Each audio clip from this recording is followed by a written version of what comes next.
안녕하세요. 저는 서울아산병원 노년내과에서 일하고 있는 정의원이라고 합니다. 오늘은 100세 시대에 우리가 어떻게 부자에 대해서 다시 생각해 봐야 될지에 대해서 말씀을 드리고 진정한 의미의 부자가 되시는 방법들을 소개해 드리려고 합니다.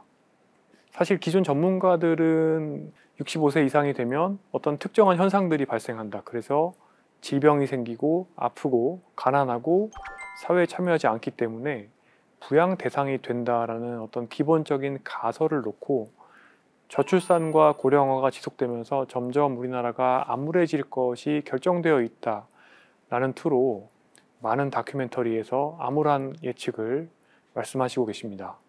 또 한편 65세 이상의 인구 집단의 특성이 미래에도 변화되지 않을 것이며 아프고 또 가난한 상태로 나이 들어갈 것이 틀림없다.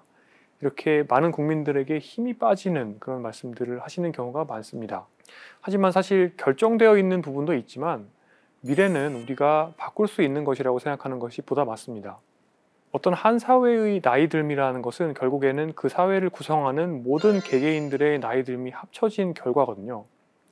결국에는 우리나라 사람들이 모두 노력하고 또 우리나라 사람들의 나이 드는 궤적이 보다 건강할 수 있도록 여러 정책적인 노력이 제공된다면 사실은 우리의 미래는 훨씬 더 밝을 수가 있습니다. 그리고 이런 것들은 주변 나라들의 사례를 통해서 우리가 배울 수도 있는데요. 예를 들어서 옆 나라 일본은 지난 20년 동안 전 국가적인 노력이 있었고 그 노력 덕에 사실은 심각한 침체를 피했습니다. 온 나라가 어르신들에게 근력 운동을 권유하고 또 교육하고 또 실천하도록 만들었습니다. 또 연배가 있으신 분들도 지속적으로 사회를 참여하시도록 하였고 이런 결과로 노쇠와 치매가 예방되면서 궁극적으로는 돌봄이 예방되었습니다. 이렇게 돌봄이 예방된다는 의미는 한편으로는 돌봄 비용이 줄어든다는 의미도 있고 또 더 나이 들어서까지 사회에 참여할 수 있었기 때문에 궁극적으로는 사회가 침체에 빠지지 않도록 예방하는 효과가 있는 것이죠. 사실 지금 현 상태로 고령화가 지속되고 우리가 보다 건강해지려는 노력 그리고 건강하게 나이 들려는 노력을 하지 않을 경우에는 대략 2021년 대비 2040년대 초반이 되면 노인 장기요양보험의 돌봄이 필요한 어르신들의 숫자가 지금 현재 대비 3배 정도로 증가될 것을 예상해 볼 수 있습니다. 이런 환경 속에서 동시에 생산 가능 연령이라고 해서 64세 이하의 인구, 18세에서 64세까지의 인구가 점차 줄어드는 양상이고 대략 20년 동안 4분의 3으로 줄어들 것이 예상되기 때문에 나이 든 분들이 수동적으로 빈곤하고 아플 것이라고 예상하고 거기에 대한 대안을 만들지 않는 현 상태가 유지된다고 하면 점차 우리나라가 침체될 것은 사실은 명약관화한 사실입니다. 하지만 이런 것들은 어떻게 보면 오늘 이 비디오를 보실 많은 분들께서 100세 시대를 대비해서 실질적인 부자, 그러니까 재정적인 부자와 동시에 건강적인 의미에서의 부자가 되는 방식으로 라이프 스타일을 만들어내시면 사실 이 문제는 해결할 수가 있습니다.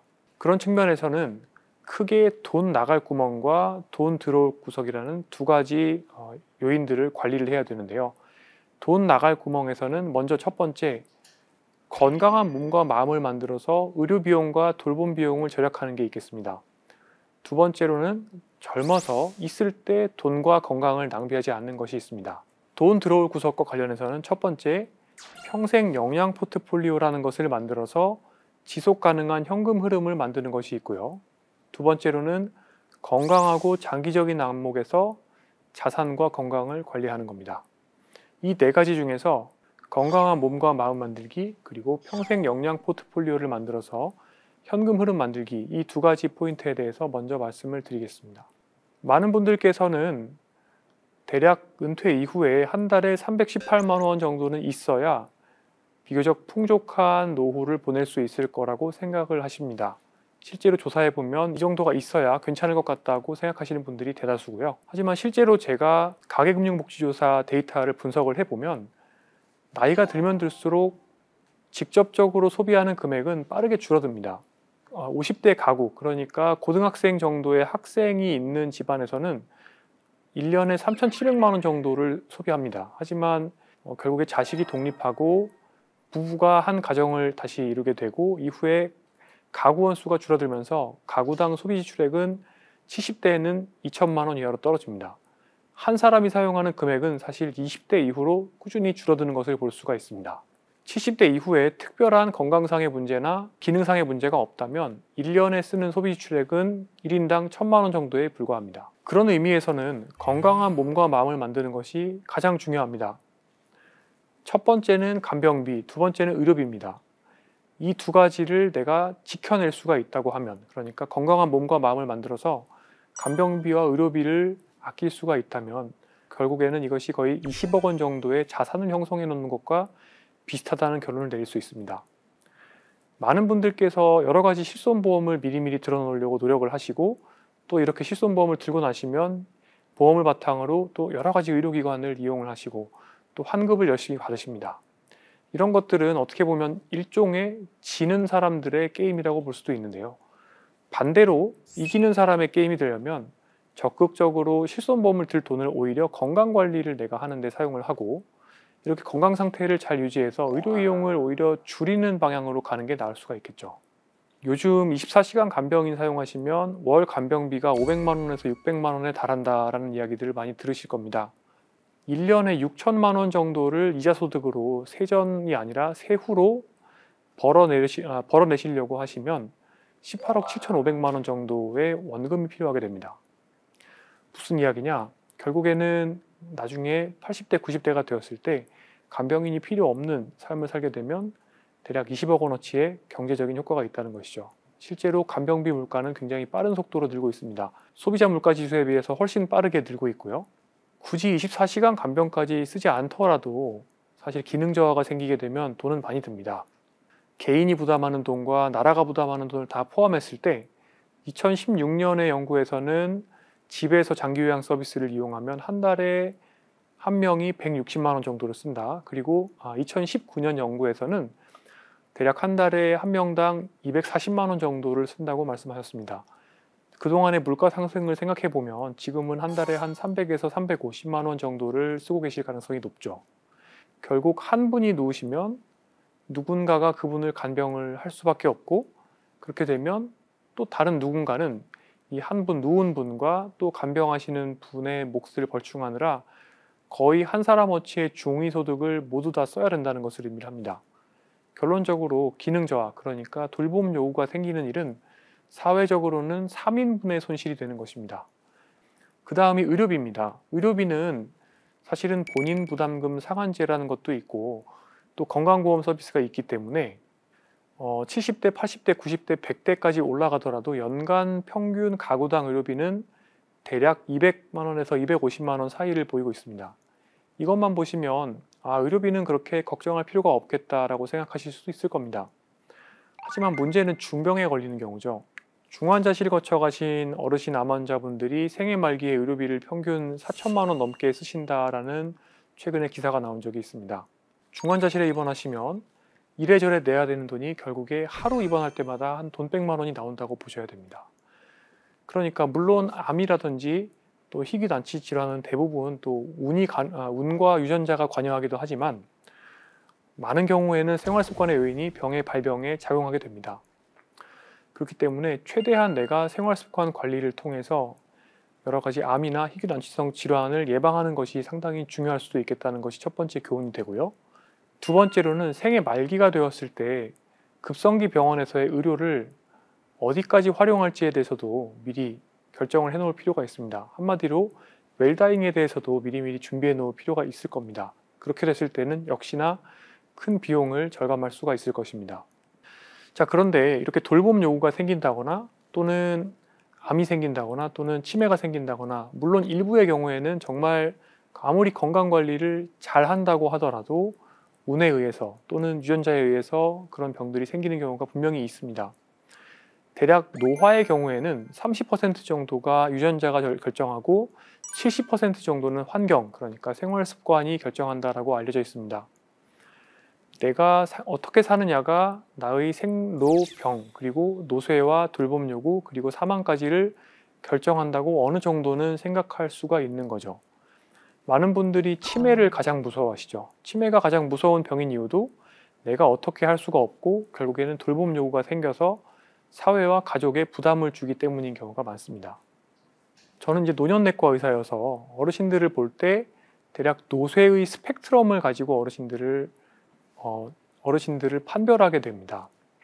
그리고 사람의 숫자 나이를 보지 않고 이 노쇠의 정도를 가지고 그분이 대략 어느 정도의 기대 연명이 남았는지, 또 앞으로 어떤 환경에서 기거하시게 되실지에 대해서도 판단을 할 수가 있는데요. 여기서 그림에서 보시는 것처럼 1, 2, 3, 4, 5, 6, 7, 8의 점수가 있고, 이 점수 속에서 대략 1점, 2점, 3점에 머물 수가 있다고 하면 숫자 나이가 많아진다고 하더라도 그 사람의 몸은 노년의 몸이 아닌 것이라고 볼 수가 있습니다. 4점이 되시게 되시면 대략 넓은 의미에서는 노년의 몸이 시작됐다라고 보실 수가 있고, 우리나라의 평균적으로 봤을 때는 73세 정도에 해당한다고 보시면 됩니다. 5, 6, 7, 8점은 어떤 의미냐? 5점은 혼자서 은행 가거나 병원 가기가 어려운 정도가 되는 거고요. 6점은 혼자 씻지 못하는 정도, 7점은 혼자서 화장실 가셔서 소대변 가리기가 어렵게 되는 거고요. 8점은 말하자면은 기저귀 갈 때 엉덩이를 들어주기도 어려우실 정도로 근력이 떨어진 정도가 되신다고 보시면 되겠습니다. 5, 6, 7, 8점에 해당하는 노인장기요양보험 등급은 5점은 대략 4등급 정도가 나오시고요. 6점은 대략 3등급 정도가, 7점과 8점은 보통 2등급이나 1등급이 나오신다고 보시면 되겠습니다. 이렇게 돌봄 요구가 생기는 것은 어떤 궤적에 의해서 결정된다라고 볼 수가 있는데, 결국에 갑작스럽게 생기는 것이 아니라 내가 어떻게 나이 들어가는 궤적을 관리를 하느냐에 따라서, 마치 빠르게 나이 들면은 조금 더 일찍 그 돌봄 요구가 생기는, 그러니까 앞서서 빨간 박스로 표시했던 혼자서 병원에 못 가는 그런 지점을 넘길 수도 있는 거고요. 또 반대로 오랫동안 성장하고 또 느리게 나이 드는 경우에는 이렇게 돌봄 요구가 생기는 시점을 현저히 느리게 만들 수가 있습니다. 이런 개념을 WHO에서는 Intrinsic Capacity, 내재 역량이라고도 설명을 하기도 하고요. 내재 역량의 반대말은 노쇠입니다. 노쇠는 사람에서 고장난 부분을 의미하고, 내재 역량은 그 사람의 내부적인 기능 중에서 고장나지 않은 부분을 이야기하는데, 이해하시기 쉽게 설명을 드리면 1년에 1% 정도의 속도로 떨어진다고 보시면 됩니다. 그런데 내가 빠르게 나이 드는 경우라면 1년에 2%씩 이 기능이 떨어질 수도 있는 거고요. 느리게 나이 드는 경우라면 1년에 0.5%씩도 떨어질 수가 있는 거죠. 이런 것들을 몇 가지 증거들을 통해서 제가 보여드리겠습니다. 젊은 사람 1000명을 모아서 26세부터 45세까지의 여러 장기와 의학적 기능, 생리학적인 기능의 노화 정도를 추적했습니다. 이 1000명의 노화 속도의 평균은 당연히 1배속입니다. 1년에 1년씩 나이 든 거죠. 가장 느리게 나이 든 사람은 1년에 0.5년 나이 들었고, 가장 빠르게 나이 든 사람은 1년에 2.5년 나이 들었습니다. 여기서 흥미로운 거는 이 굉장히 빠르게 나이 든 분들, 그러니까 가속 노화를 경험한 분들은 45세가 되었을 때 이미 노년의 몸을 가질 경향이 높았다는 거죠. 신체 기능이 동년배에 비해서 현저히 떨어지고, 또 인지 기능이 동년배에 비해서 현저히 떨어지는 것을 확인할 수가 있고, 주관적인 건강 상태도 동년배에 비해서 나빴습니다. 다시 말씀드리면 젊은 시기의 노화의 배속 정도는 중년기가 되었을 때의 전반적인 고장 정도, 즉 노쇠 정도에 영향을 준다라고 생각해 볼 수가 있고요. 그 다음에 한 단계 더 넘어가 보면 66세의 한국인 100만 명을 10년 동안 추적한 연구에서 노쇠 정도, 그러니까 고장난 정도를 4그룹으로 나눴을 때, 고장이 많은 사람들은 첫 번째 10년 내에 치매가 걸릴 가능성, 두 번째 10년 내에 낙상이 생길 가능성, 세 번째 10년 내에 골절이 생길 가능성, 네 번째 10년 내에 장기요양보험을 필요로 하는 장애가 생길 가능성이 모두 다 굉장히 높았습니다. 그리고 당연하게도 10년 뒤에 사망할 확률도 가장 건강한 그룹에 비해서 4배 이상 높았습니다. 무슨 뜻이냐? 우리가 젊었을 때의 노화 속도를 어떻게 관리하느냐에 따라서 중년기의 고장 정도가 결정되고, 이렇게 중년기와 초기 노년기의 고장 정도는 75세 이후가 됐을 때 내가 사망할 확률, 치매 걸릴 확률, 기저귀 찰 확률을 상당 부분 예측할 수 있다는 거죠. 자, 그러면 어떤 라이프 스타일이, 그리고 어떤 삶이 노화 속도를 느리거나 또는 빠르게 만들 수 있는지에 대해서 궁금하실 겁니다. 이런 연구들이 굉장히 많이 이루어졌는데, 최근에 나온 하나의 초록을 보시면 낮은 신체 활동, 마약 중독, 흡연, 스트레스, 과음, 나쁜 식사, 나쁜 수면 위생, 그리고 사회적 고립 이런 것들이 모두 다 수면과 연관이 있는 것으로 보고가 되고 있고, 이런 여러 가지 인자들을 모두 다 합쳤을 때 모든 요인들이 건강하지 않으면 남성에서는 24년, 여성에서는 21년까지 조기 사망하는 것으로 보고가 되었습니다. 여기에 한 가지 더 요인을 추가하자면요, 인생과 노화에 대해서 긍정적인 시각으로 바라보는 자세는 어떤 연구에 따르면 7.5년 이상 수명을 증가시키거나 또는 수명을 반대로 깎아먹을 수도 있다는 이야기를 하고 있습니다. 결론적으로 말씀드리면 내가 무엇을 먹고 어떻게 운동하고 어떻게 휴식하고 어떤 생각을 가지고 있고 어떻게 사람들과 상호작용을 하느냐가 모두 다 노화 속도를 결정하면서 동시에 수명을 결정한다라고 생각을 하셔도 되겠습니다. 그런데 우리가 사회에서 독립적으로 살아가기 위해서 필요한 것들을 또 살펴보면요, 결론적으로는 몸 건강이 어느 정도 필요하고 또 인지적으로도 건강이 어느 정도 필요하고, 그러니까 마음 건강도 함께 필요하고요, 또 돈도 어느 정도 필요하고 사회적인 역량과 사람과의 관계도 필요합니다. 그런데 이것의 결국에 가장 핵심이 되는 것은 그 가장 가운데에 있는 삶의 지향점이 된다고 볼 수가 있겠습니다. 그리고 이 삶의 지향점이 왜곡되게 되면, 그러니까 오늘 말씀드릴 주제인 100세 시대의 부자라는 관점에서 더 빠르게 많은 양의 돈을 번다거나 또는 더 많은 소비를 한다거나 젊었을 때 더 많이 즐긴다거나 이런 식으로 삶의 목표가 왜곡된 방향을 향하게 된다면 사실은 그 삶의 목표가 지금 보시는 여러 가지 건강의 요인들을 한꺼번에 망쳐버릴 수가 있고, 결국에는 노화의 속도의 어떤 바퀴를 굉장히 빠르게 만들 우려가 있습니다. 오늘 비디오를 보시는 분들께서 반드시 유념하셨으면 하는 것이 있습니다. 사람이 실천할 수 있는 굉장히 다양한 라이프 스타일은 사실은 선순환과 악순환을 만들 수 있습니다. 이런 선순환과 악순환은 사실 뇌의 전두엽 기능, 그러니까 판단력이라든지 또는 집중력, 인지 기능뿐만 아니라 해마의 기능, 그러니까 기억력, 그리고 편도체의 기능, 그러니까 사람이 얼마나 화를 잘 내는지 이런 것들에도 영향을 주고, 또 이런 모든 라이프 스타일의 총합이 잘 관리되지 않으면 결과적으로는 나의 생각과 마음에도 영향을 주기 때문에 우울과 불안이나 수면장애와 같은 만성적인 스트레스를 경험할 가능성이 높습니다. 그런데 노화의 속도에 영향을 주는 것들 중에서 대표적인 것으로 스트레스나 수면 부족 또는 비교하는 마음, 그리고 여러 가지 단순당과 정제국물과 같은 인공적인 자극원들이 있습니다. 이런 여러 가지 인공적인 자극원들이나 또는 스트레스, 수면 부족은 그 자체로 수면과 관련이 있을 뿐만 아니라 노화 속도의 바퀴를 굉장히 빠르게 만들 수가 있습니다. 예를 들어서 내가 더 공부를 하기 위해서 수면 시간을 1시간, 2시간, 3시간씩 매일 줄인다고 생각을 해봅시다. 그렇게 되었을 때 다음날 자고 일어나면 상당한 양의 스트레스 호르몬이 우리 몸을 지배하게 됩니다. 그 스트레스 호르몬은 이후에 더 자세히 설명드리겠지만 우리 뇌의 판단력을 떨어뜨리게 되고 또 여러 가지 자극원들에 조금 더 취약한 마음을 만들게 됩니다. 또 한편으로 우리가 먹는 음식이 근육이 아니라 지방으로 저장될 가능성을 높여서 인슐린 저항성까지 만들 우려가 있습니다. 이런 식으로 스트레스와 수면 부족이 만들어내는 악순환이 결국에는 몸의 체형도 만들게 되고 식습관도 만들게 되고, 그 결과는 더욱더 노화 속도를 빠르게 만드는 악순환의 고리로 굴러가는 것이죠. 결론적으로 전면적인 라이프 스타일의 개선이 건강한 노화를 위해서 필요한 것입니다. 자, 그래서 그 다음으로 평생 영양 포트폴리오를 만들어서 현금 흐름을 만드는 방법에 대해서 설명을 드리겠습니다. 여기까지 이해하시면 첫 번째 부분에서 제가 건강한 몸과 마음을 만드는 것만으로도 대략 20억 원의 효과가 있다고 말씀드렸는데, 여기에 플러스 알파가 있는 더 큰 자산을 가지신 것과 비슷한 효과를 내실 수가 있게 됩니다. 많은 분들께서 은퇴 연령 이후에 돈을 벌고 또는 일을 하는 것에 대해서 노인 빈곤의 문제라고 생각을 하고 어떤 폐지를 줍는 그런 좀 부정적인 이미지, 사실은 폐지를 줍는 활동은 굉장히 긍정적인 좋은 활동인데 또 그런 것들을 마치 빈곤과 연관시켜서 부정적으로 생각하는 경우가 있습니다. 하지만 지속가능한 사회의 나이듦과 또 개인적인 나이듦을 위해서는 은퇴 연령 이후에 일을 하고 여러 가지 활발한 활동들을 하는 것에 대해서 긍정적으로 바라볼 필요가 있습니다.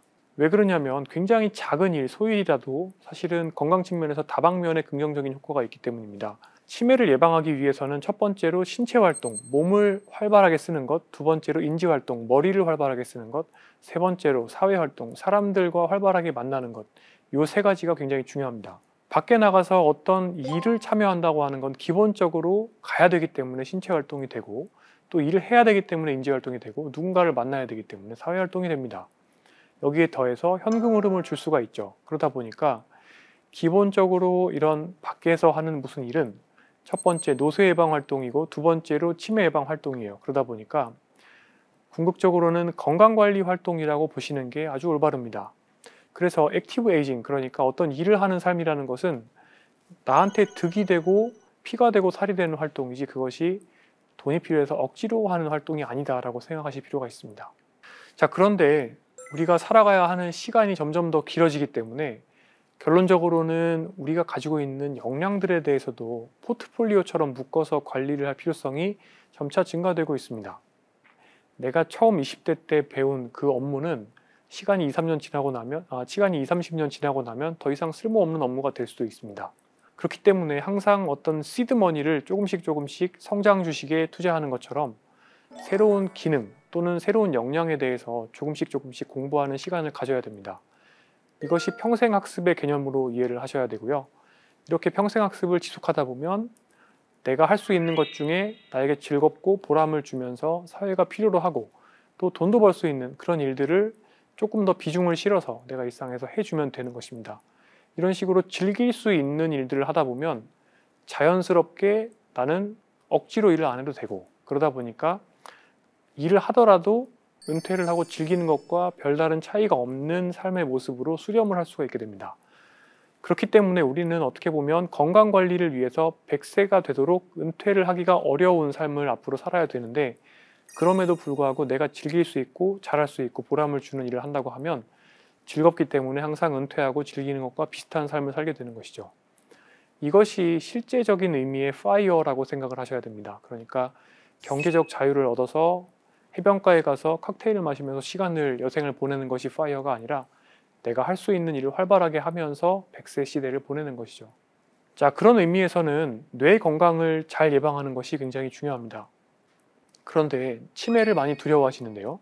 치매를 갑자기 생기는 어떤 병으로 이해하시면 정말 두렵기 짝이 없습니다. 왜 생기는지 이해가 잘 되지 않고 또 갑자기 생기고 나면 내가 어떻게 할 수가 없고 또 돌봄 요구가 생긴다, 이렇게 생각을 하면 너무 무섭죠.